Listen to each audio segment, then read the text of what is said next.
በአጭር ጊዜ ውስጥ የአሜሪካን ዜግነትን ለማግኘት የሚረዱ መንገዶች አሉ።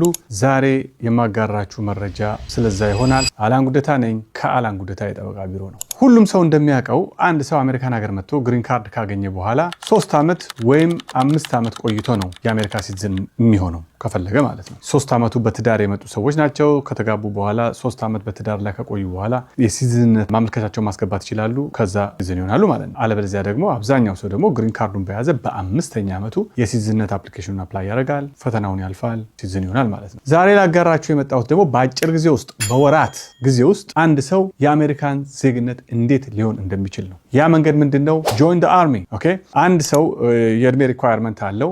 ግሪን ካርድ ሆልደር መሆን አለበት። ግሪን ካርድ ሆልደር ከሆነ በኋላ ለአርሚው ኢንሊስት ካደረገ ወይም ደግሞ ከተመዘገበ እድሜው ከ17 እስከ 34 ከ17 እስከ 41 ከ17 እስከ 42 በተለያዩ ዲፓርትመንቶች ኢንሊስት በምታደርጉበት ጊዜ አሁን ለምሳሌ ኔቪውን ጆይን ለማድረግ ወይም ደግሞ አርሚውን ወይም ደግሞ ኤርፎርሱን ወይም ደግሞ ኮስት ጋር የተለያየ እድሜ ክራይቴሪያ ያለው ግን እነዚህን የአሜሪካን አርሚ ግሩፕስ ጆይን በምታደርጉበት ጊዜ እድሜያችሁ ከታወቀ በኋላ ግሪን ካርድ መያዛችሁ ከታወቀ በኋላ ጉድ ሞራል ካራክተር ካላችሁ ጥሩ ባህሪ ከወንጀል ነፃ የሆነ ባክግራውንድ ካላችሁ ከዛ በተረፈ ደግሞ 12ኛ ክፍል ከጨረሳችሁ ወይም ደግሞ የእንግሊዝኛ ችሎታችሁ መጠነኛ የሆነ የእንግሊዝኛ ችሎታ የሚኖራችሁ ከሆነ አርሚው ይሄን ነገር ቼክ ካረገ በአጭር ጊዜ ውስጥ ምናልባት በ4 በ5 በ6 ወር ጊዜ ውስጥ የአሜሪካን ዜግነትን ታገኛላችሁ ማለት ነው። ቤኔፊት አለው። ያንን የአሜሪካን ዜግነትን ካገኛችሁ በኋላ ኢሚዲየትሊ ቤተሰቦቻችሁ ማስመጣት ትችላላችሁ። ለወንድም ለእህት ማመልከት ትችላላችሁ። ባል፣ ሚስት፣ ልጆች ካላችሁም እንደዚሁ ልጆቻችሁን ወዲያው ለማስመጣት ትችላላችሁ ማለት ነው። ብዙ ሰው የሚያውቀው የ3ና የ5 ዓመት ቆይታ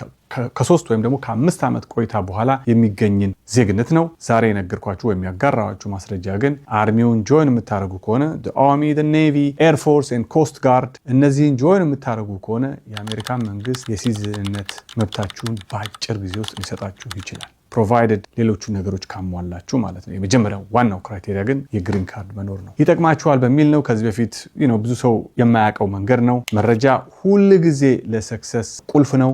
ጥገኝነትን የሚከለክለው ህግ የመሻሩን ሂደት በተመለከተ ዛሬ አንድ ጥሩ ዜና ሼር ላደርጋችሁ የመጣሁት አላን ጉደታ ነኝ ከአላን ጉደታ የጠበቃ ቢሮ ነው። ከቀናት በፊት በሜይ 7 2026 ላይ በካሊፎርኒያ የሚገኝ አንድ ፍርድ ቤት ፌደራል ኮርት በቅርቡ ከሜይ 11 2023 ጀምሮ በቦርደር የገቡ ሰዎችን ጥገኝነትን የሚከለክል አንድ በጣም ትልቅ ማነቆ የሆነብን ህግ ነበረ። አሁን ግን ሜይ 7 2026 ላይ አንድ ፍርድ ቤት ያንን ህግ ውድቅ አድርጎታል።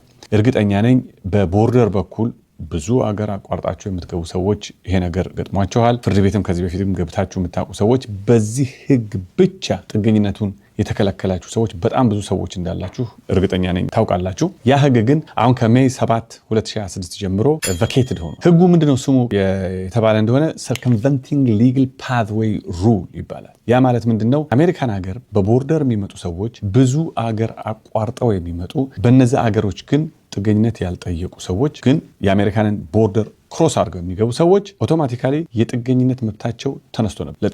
ጥገኝነት ማቅረብ አይችሉም ነበር ወይም ደግሞ ጥገኝነት እንዲፈቀድላቸው ተከልክሎ ነበር አንሌስ ኤክሴፕሽኖች ከሌሉ በስተቀር ሜዲካል ኢመርጀንሲ ወይም ደግሞ ቪክቲም ኦፍ ሂውመን ትራፊኪንግ ቪክቲምስ ከሆኑ አንዳንድ ኤክሴፕሽኖች አሉ። እነዛን ኤክሴፕሽኖች ካላሟሉ በስተቀር ማንኛውም በቦርደር በኩል የሚመጣ ከሜይ 11 2023 ጀምሮ የመጣ ሰው በሙሉ ጥገኝነት እንዳይፈቀድለት ብሎ አዲስ ህግ ነበረ ለብዙ ኢሚግራንቶች ማነቆ የሆነ ማለት ነው። አሁን ግን ያ ህግ ተነስቷል። ትልቅ ድል ነው። በጣም ትልቅ ዜና ነው። ካሁን በኋላ ያ ነገር አይኖርብንም ማለት ነው። ፍርድ ቤት በምንገባና አንድ ሰው አገሩ ላይ የደረሰበትን ችግር ለምን መመለስ እንደማይፈልግ ክሬዲቢሊቲውን ስታብሊሽ እናደርጋለን እንጂ ለምን በቦርደር እንደገባና አሳይለም ብቁ እንዳልሆነ ወይም ደግሞ እንደሆነ ማስረዳት ጥረትም አይኖርብንም ማለት ነው ለኛ ለጠበቆች። ስለዚህ ትልቅ ድል ነው። በጣም እጅግ በጣም ግን እዚህ ላይ አይቆምም። እንግዲህ ገና ሜይ 7 ላይ ነው ይሄ ህግ ቫኬትድ የሆነው ወይም ደግሞ ውድቅ የሆነው።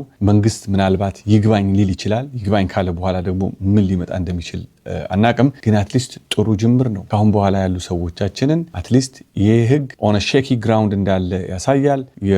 የፍርድ ሂደቱ ይቀጥላል። ግን አትሊስት አሁን ላይ ግን ቁጭ ብለን ይህ ህግ በመነሳቱ ካሁን በኋላ ፍርድ ቤት ይዘናቸው የምንገባ ሰዎች በሙሉ በጣም ደስ ሊላቸው ይገባል። ተስፋ አትቁረጡ። ጥሩ እድል ነው። ወደፊት የሚመጣውን ደግሞ አብረን የምናየው ይሆናል። ዛሬ ይዤላቸው የመጣሁት አዲስ ኢንፎርሜሽን ይህንን ይመስላል።